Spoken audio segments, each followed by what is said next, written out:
المصطفى ثم إلى أرواح والدينا ووالديكم وأمواتنا وأمواتكم وأموات أهل هذه البلدة من المسلمين والمسلمات والمؤمنين والمؤمنات أن الله يغفر لهم ويرحمهم ويعلي درجاتهم في الجنة وأن الله يفتح علينا فتح العارفين اللهم اجعلنا من العالمين عاملين مخلصين ومقبولين ومثل ما نواصلنا ورجالنا وشيوخنا بخير ولطف وعافية وإلى حضرة النبي محمد صلى الله عليه وسلم الفاتحة.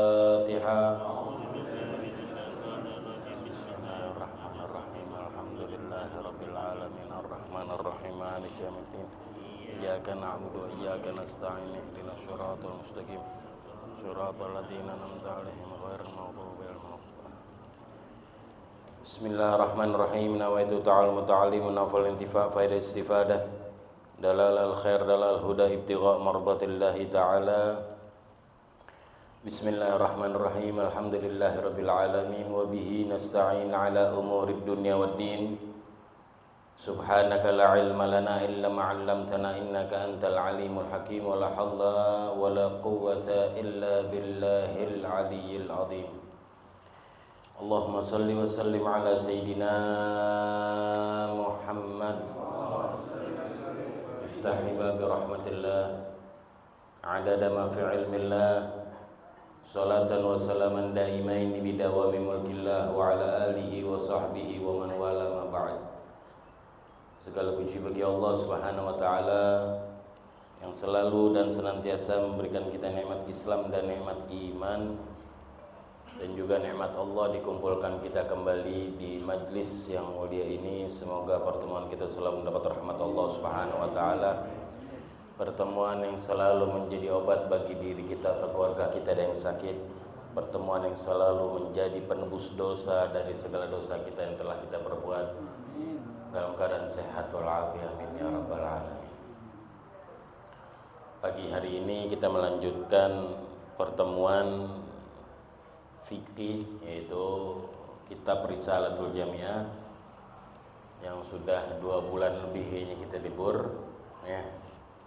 Alhamdulillah, semoga keberkahan pagi hari ini kita, kebaikan hari ini kita mendapatkannya, dan keburukan hari ini kita dijaga oleh Allah Subhanahu wa taala. Amin ya rabbal alamin.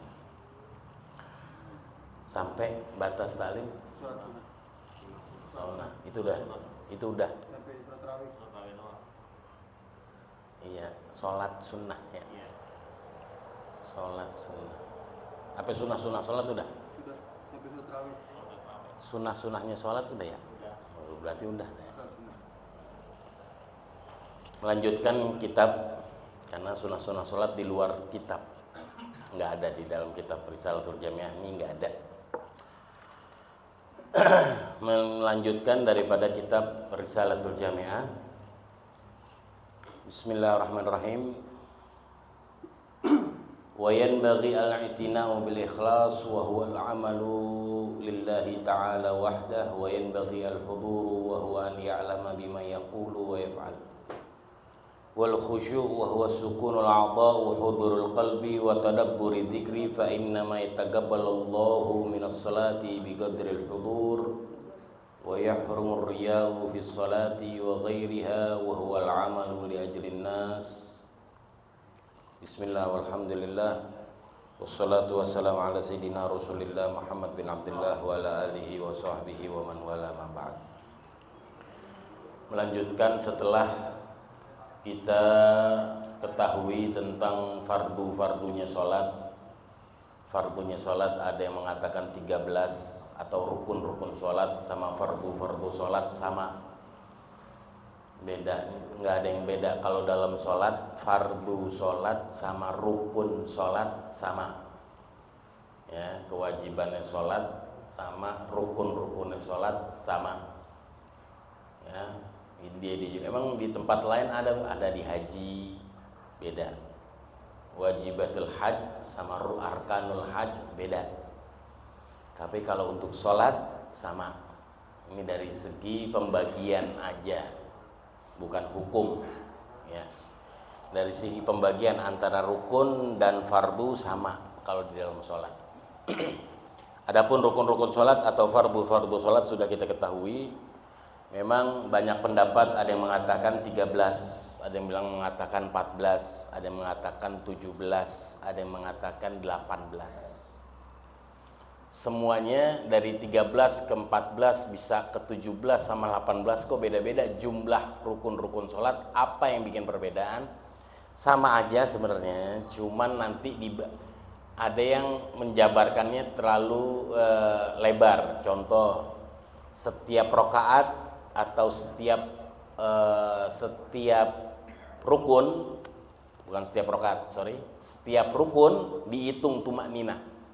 Maksudnya tumakninah dimasukin disebut di dalam rukun. Paham? Yang bilang 13, kenapa kok ada itu dia? Ada yang bilang, kenapa ada yang bilang 14, 17, 18? Kalau 18 mungkin agak beda, nanti Imam Ghazali doang satu yang bilang 18. Kenapa 18? Yang terakhir kata Imam Ghazali bahwa niat keluar dari sholat itu rukun. Tapi itu nggak usah kita telitiin lagi karena repotan sendiri nanti ya. Kita kerepotan sendiri. Maksudnya kerepotan sendiri saya nggak paham, Beb. Imam Ghazali mengatakan keluar dari sholat, niat keluar dari sholat. Jadi bukan salam doang. Assalamualaikum beserta benak kita, hati kita, saya niat keluar dari sholat. Sama barengan assalamualaikum. Itu Imam Ghazali. Dan juga dalam niatnya, niat sholatnya, Imam Ghazali bilang niat itu menghadirkan niat di dalam sholat, menghadirkan secara hakikat. Imam Ghazali bilang itu rukun. Jadi niat itu bukan ngucapin doang, usolli, bukan. Kata Imam Ghazali nih, Imam Ghazali mengatakan niat menghadirkan niat secara hakikat. Tahu hakikat? Hakikat sholat tuh. Jadi seakan-akan ketika Allah itu kita membayangkan sholat itu dari niat sampai salam harus dihakikatin di dalam benak kita. Kata Habib Ahmad bin Hasan Al-Attas, jangan ngikut-ngikut dulu sama Imam Ghazali deh. Makan lo mecin. Nggak bisa. Kita tahu aja udah cukup, udah tahu oh Imam Ghazali begitu. Cukup udah. Makan mecin, Indomie, pop mie, terus mau nggak bisa. Ulama fikih sampai pelik mereka tentang hakikatnya niat, tentang menghadirkan niat secara hakiki. Wah, pusing. Ujung-ujungnya jadi was-was gitu sholat. Makanya banyak orang was-was sekarang gitu. Dia kepengen bener kali, cuman nggak bisa. Jangan udah usul Allahu Akbar selesai. Jangan all jadi begitu mulu sholat. Hati-hati ente, hati-hati. Jangan belajar fikih bagus banget. Cuman hati-hati dengan was-was. Karena syaitan ini nggak puas dengan kita. Syaitan ini nggak puas nih kita duduk di sini ini nggak puas nih. Ente puas ya? Syaitan puas itu nggak puas ente. Subuh masih gelap kita udah ngaji begini. Kagak puas nih. Harus ada. Nggak boleh enak-enakan di kedar musofa pada. Enak-enakan dar musofa bisa 20-30 orang. Nggak boleh. Syaitan geram dengan hal-hal gini. Nah takutnya yang kalau kayak gitu-gitu nanti dibikin was-was tuh, dimasukin tuh was-was. Ya, oke belajar fikih cakep banget, bagus. Cuman yang terlalu dalam-dalamnya jangan, takutnya jadi was-was. Tapi itu dia tadi kembali lagi. Jadi rukun sholat ada yang mengatakan 13, 14, 17, 18. 18 siapa? Imam Ghazali. Imam Ghazali ngambil niat, menghadirkan niat secara hakikat. Nah gimana sih Beb? Saya masih belum mengerti soal hakikat. Udah gini lagi nih. Gampangnya, ketika takbiratul ihram, kata ulama, kita menghadirkan bahwa rukun sholat itu seperti manusia yang sedang sholat. Dari niat, berdiri, ruku, i'tidal dalam satu waktu cuman kalimat Allahu Akbar. Itu hakikatin. hakikatin di benak kita nggak nyampe. Yang ada gila loh ntar. Ini benar. Was-was kan macamnya gila orang was-was. Hati-hati, naudzubillah, serem. Was-was sampai aja itu serem. Serem. Nggak gampang, penyakit, kesian. Orang kalau udah kena was-was kesian. Kayak apa? Dulu Habib Hasan Syatiri suka cerita. Ada di Hurairah. Orang saking was-wasnya.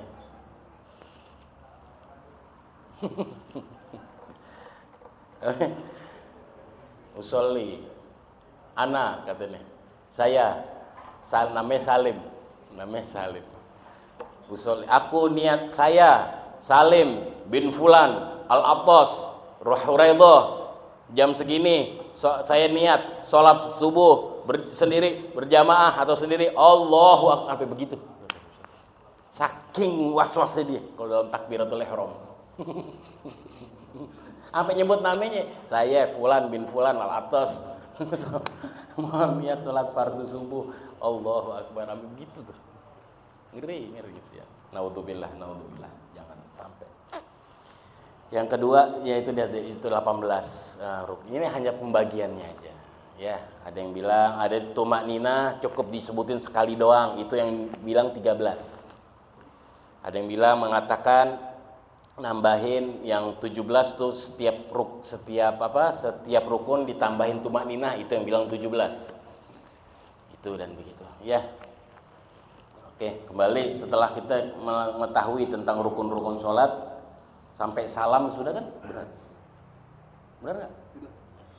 Salam tasyahud awal, bacaan tasyahud udah? Udah ya, sampai salam sudah ya. Wayan bagi al-i'tina'u bil ikhlasi. Nah, kemudian Habib Ahmad bin Zain Al-Habsyi mengarahkan, membimbing kita ini risalah-risalah beliau. Ya, ini bukan kitab sebenarnya kalau kata Imam Habib Ahmad bin Zain, ini hanya risalah jami'ah secercah yang mencakup antara 3 ilmu. Ilmu fikih, ilmu tauhid, ilmu fikih, ilmu tasawuf. Nah, sekarang kita dibimbing, diteruskan oleh Imam Habib Ahmad bin Zain Al-Habsyi. Beliau mengatakan wayan bagi, dan sebaiknya setelah kita mengetahui tentang wudu, tentang apa kemarin istinja, tentang sholat, ya, fardu sholat, rukun sholat. Setelah itu semua ibadah, ya, apalagi tuh selain tayamum udah juga kemarin ya. Oh ya, membersihkan najis, wudu, oh ya, semuanya tuh. Wayan bagi al-i'tina bil ikhlas. Sebaiknya perhatikanlah ikhlas, kata Imam Habib Ahmad bin Zain Al-Habsyi. Benar-benar perhatian sama ikhlas. Ya, fokus perhatian. Jangan yang penting gue sholat, yang penting gue ibadah, yang penting saya ibadah, yang penting enggak. Waliyan bagi al-i'tina'u bil ikhlas. Jaga-jaga perhatian, ada effort, nah, ada upaya, ada usaha sama ikhlas. Jangan i'tina tuh begitu. I'tina tuh perhatian yang punya upaya. I'tina itu perhatian yang ada usaha. Jangan perhatian doangan kayak kita perhatian namanya pasangan, bukan kayak begitu, paham? Yang ada upaya, ada usaha, ikhlas, jaga. Wa huwal al-amalu lillahi ta'ala wahdah. Apa itu ikhlas? Beramal hanya karena Allah. Ngapain saya ibadah? Karena Allah. Ngapain saya ngaji? Karena Allah. Karena ibadah ini nggak ada yang menjamin, walaupun absah, walaupun sah, tapi yang menjamin ibadah kita diterima apa enggak? Apa cuma karena keabsahan ibadah kita? Enggak. Kita sholat sah, udah. Kita puasa sah. Kita sedekah cakep, sah enggak? Tapi apakah dengan hanya keabsahan dalam ibadah itu cukup akan diterima oleh Allah? Tidak sama sekali. Allah nggak ngelihat, Kak. Allah nggak ngelihat Allah nggak mau tahu tentang keabsahan yang teliti, yang detail, tapi Allah pengen ngelihat yang di situ pasti ada ikhlasnya. Benar dinilai juga keabsahan, tapi syarat utama ketika amal itu diterima oleh Allah bukan hanya dengan keabsahan ibadah. Tetap keabsahan ibadah salah satu syarat, salah satu diterima, salah satu di penilaian. Tapi apakah syarat utama biar diterima sama Allah sahnya sholat kita doang atau sahnya ibadah kita doang? Enggak. Itu bukan syarat utama. Syarat utama itu ikhlas. Itu syarat utama. Kenapa? Karena nggak ada yang menjamin. Apa jaminan kita ini sholat tadi subuh yang 2 rakaat doang, amar qobliyah 2 rakaatnya doang tuh diterima apa tuh? Apa yang jaminan kita apa? Cuman sahnya sholat kita tadi? Enggak. Harus ikhlas tuh. Al-amalu lillahi ta'ala. Melek mata kita tuh pengennya sholat karena Allah, kewajiban. Bukan malu sama istri, bukan malu sama anak. Wah, kalau gue bangunnya telat malu sama anak gue. Anak gue udah perawan, anak gue udah perjaka, anak gue udah mondok, anak gue udah enggak. Anak karena Allah. Bangun tuh karena Allah. Pelek mata Allah. Karena Allah. Karena nggak ada yang menjamin sholat kita 2 rakaat doang gitu. Bukan lagi yang udah kita puluhan tahun. Yang tadi nih 2 rakaat sama qobliyah 2 rakaat 4 rakaat ada yang menjamin kita diterima oleh Allah. Hanya al-amalu lillahi ta'ala wahdah. Beramal hanya karena Allah. Satu deh. Bukan karena biar dilihat sama tetangga, kita ke musola, kita ke majelis kita ke Darul Mustafa biar dilihat sama teman-teman, gue nggak enak, gue punya urusan nih. Ada proyek sama si fulan nih. Kalau nggak ngaji di Darul Mustafa kagak enak nih. Soalnya dia ngerajin banget di Darul Mustafa. Misal, jangan karena Allah. Ya, Allah Subhanahu wa taala mengatakan di dalam Al-Qur'an, "Wa ma umiru illa liya'budullaha mukhlishina lahud-din hunafa." Wa ma umiru. Tidaklah mereka hamba-hambaku, kata Allah.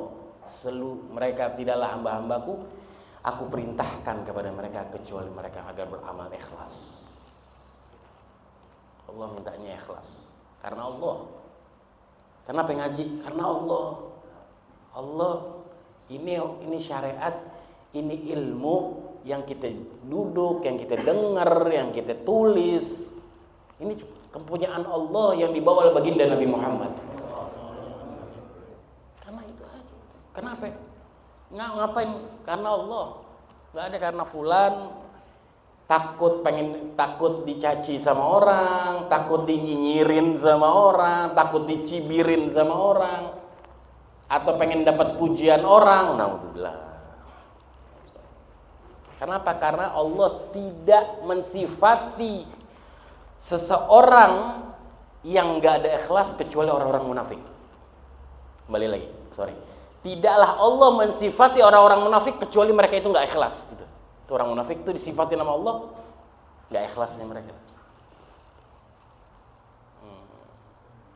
Mereka kepada Allah. Itu sifat pertama tuh. Ya, idza qamu ila sholati qamu kusala yura'una an-nas wa la yadhkuruna Allah illa qalila, kata Allah. Mereka tidaklah bangun untuk ibadah, tidaklah mereka berdiri untuk ibadah kecuali mereka malas-malesan. Yura'una an-nas. Mereka cuma riak sama sekitarnya doang. Wa la yadhkurunallaha illa qalila, kata Allah. Tidaklah mereka menyebut aku, hanya cuman enggak mau mereka nyebut aku. Cuman jumlah kecil mereka nyebut aku. Naudzubillah. Enggak pernah mau ingat Allah. Enggak pernah benaknya itu karena Allah. Enggak mau. Ya saya, dikit-dikit saya itu orang munafik. Ya. Maka nanti di akhir kiamat Rasulullah SAW pernah bersabda gini tentang ikhlas ya, tentang riya ya. Ini riya sama ikhlas. Sebaliknya ikhlas adalah riya. Kebalikannya ikhlas adalah kalau riya beramal karena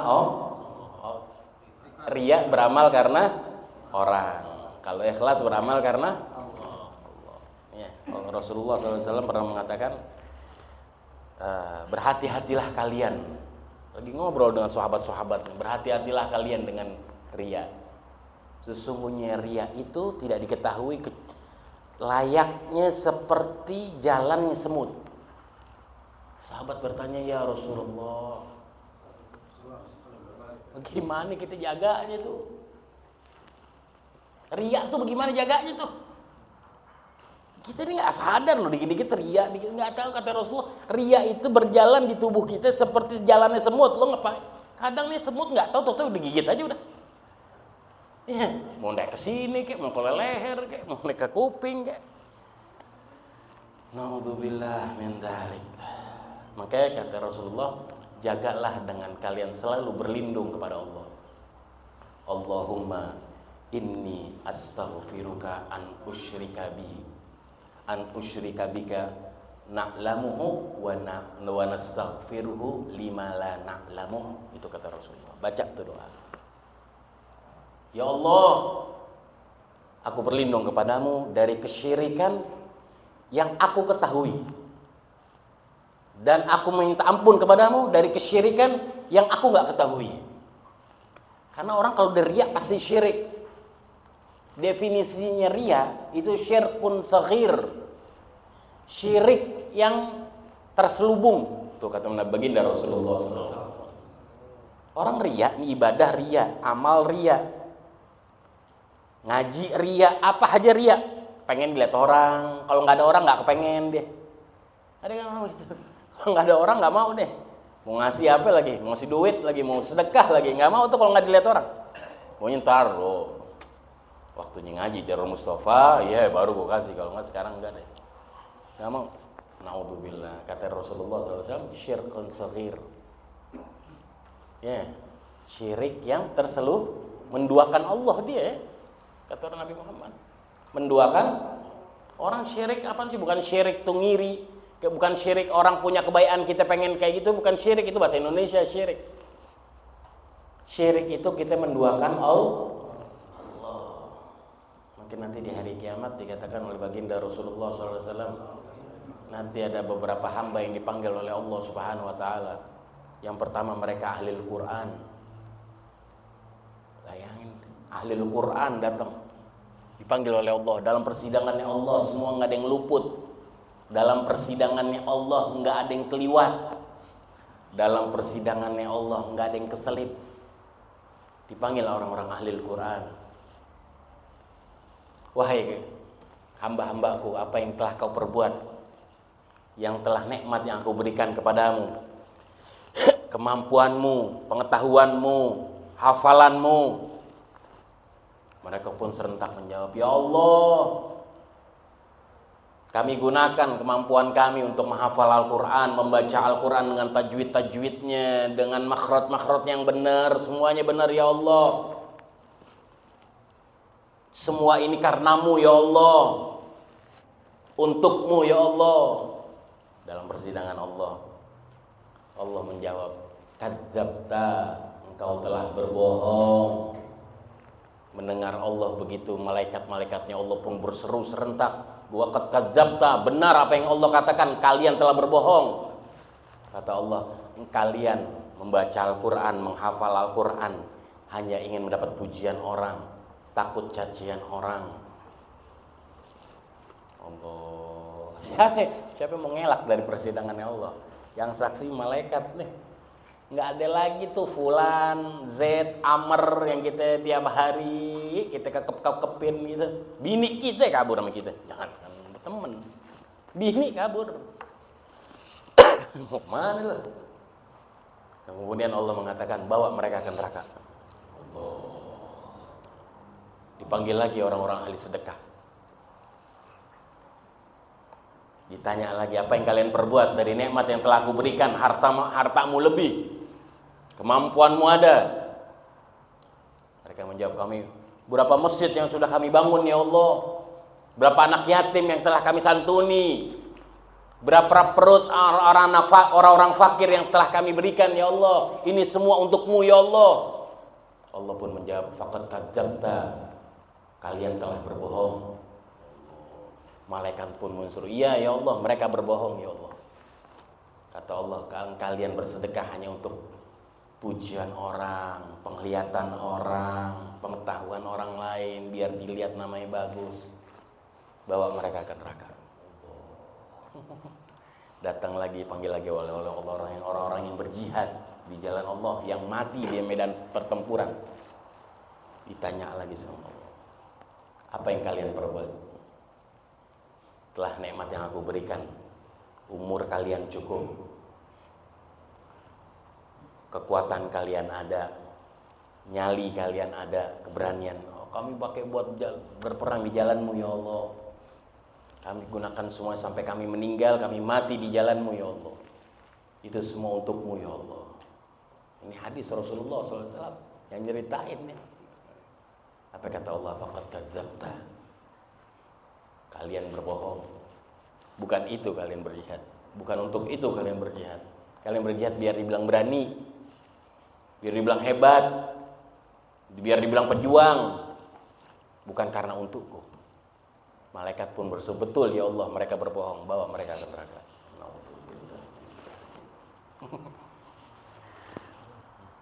Dahulu sahabat dengar ini hadis, itu geget, tahu geget? Geget, mereka tahu geget? Hah? Geget, gemeter gitu. Terus kita gimana gitu loh? Ini yang ahli Al-Quran, ini yang ahli sedekah, ini ahli jihad. Gimana kita, katanya Rasulullah? Ikhlas karena Allah. Semua sandarin semua kepada Allah. Sandarin semua sama Allah. Bawain ke Allah gitu. Bikin cari yang di situ ada riak sedikit, hindarin. Ada riak sedikit, hindarin. Tapi dengar hadis kayak begini, ntar dulu. Jangan, oh kalau begitu saya nggak mau ngaji Al-Quran lagi deh. Ya, bego namanya. Oh, gue nggak mau sedekah lagi deh, ya tolong.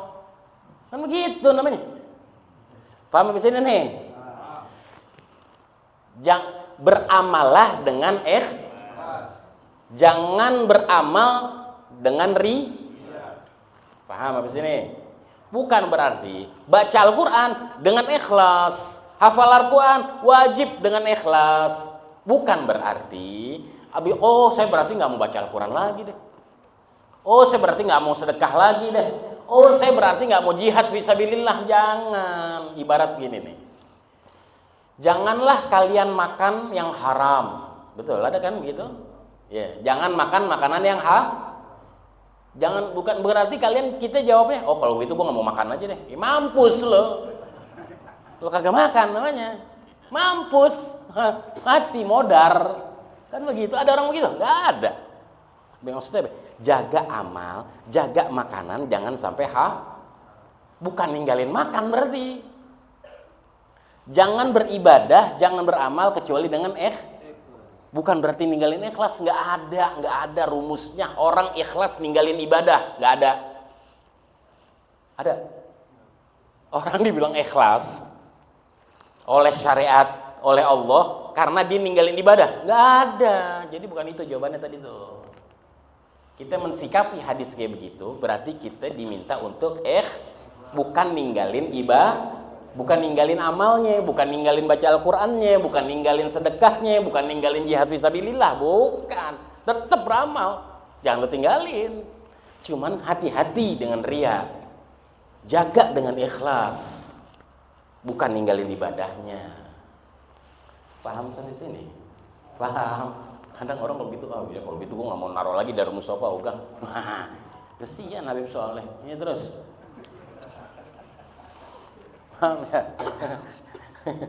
Wayan bagi al-huduru, bukan enggak. Jangan ninggalin, mau ikhlas ninggalin ibadah. Mau ikhlas ninggalin amal, jangan amal tetap. Cuman hati-hati dengan riya. Makan juga begitu, jangan makan yang bukan ninggalin makan. Ya mampus kalian makan. Makan tetap, tapi yang jangan sampai ada haram.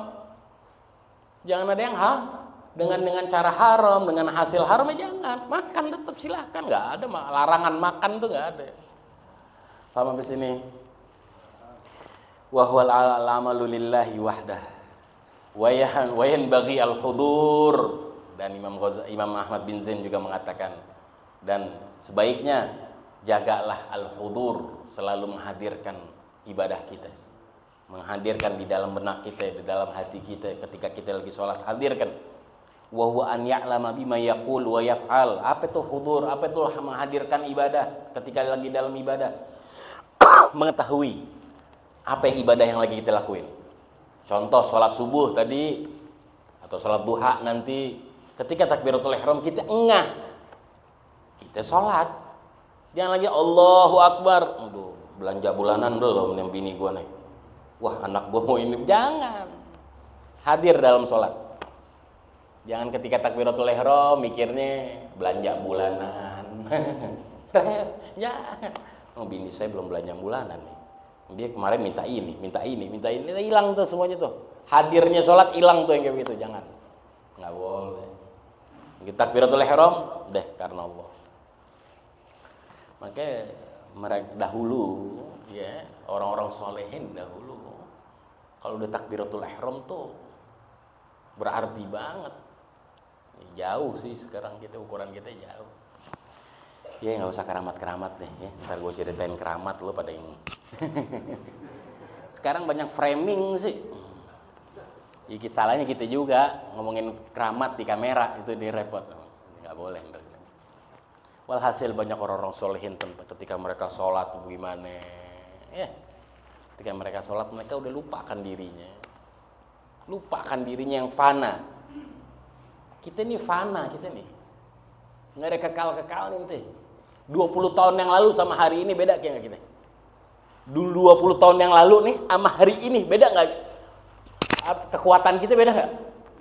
Kemampuan diri kita beda nggak? Beda. 20 tahun yang lalu dah. Gimana nanti? Fana, kita ini fana. Maka mereka orang-orang sulit ketika takbiratul ihram. Allahu Akbar, udah selesai, gak ada itu. Kita mau apain? Ada yang punya penyakit di mulutnya ketika takbiratul ihram, dioperasi oleh sama keluarganya. Ya, orang solehin di Jawa, di Pasuruan. Ya, karena kalau mau sebut nama nanti ada yang framing video, akhirnya jadi nyinyiran doang. Ya, ya, punya tuh tumor nih di mulut. Mau dioperasi. Kata ini orang ngomong sama keluarganya, operasi saya ketika saya sholat. Tunggu waktu sholat aja. Nggak usah pakai bius, nggak usah pakai apa. Karena ini orang nggak mau dirinya dibius-bius. Begitu takbiratul ihram, Allahu Akbar. Operasi berjalan sampai selesai. Tumor di sini. Nggak ketahuan, nggak bangun salam, udah selesai.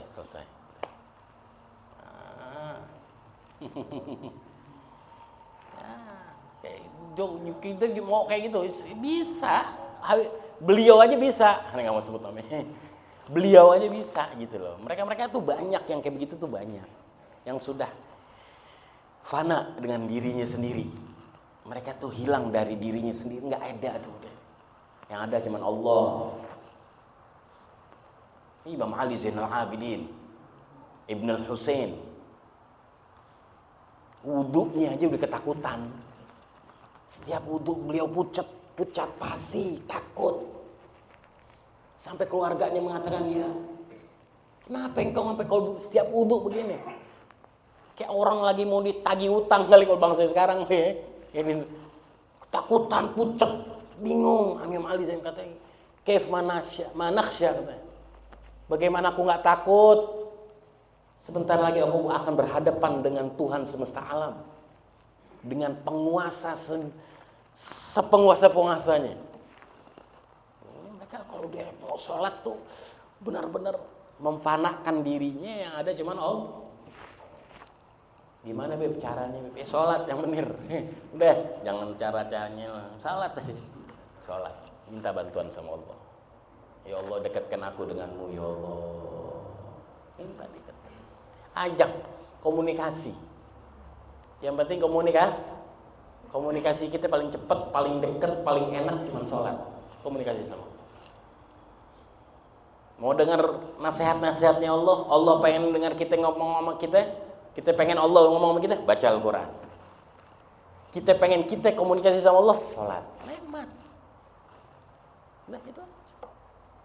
Kita pengen Allah pengen ngomong sama kita nih. Ngomong apa ya Allah ya kira-kira nih hari. Baca Al-Quran. Itu Allah lagi ngomong sama kita. Kita pengen ngomong sama Allah, sholat.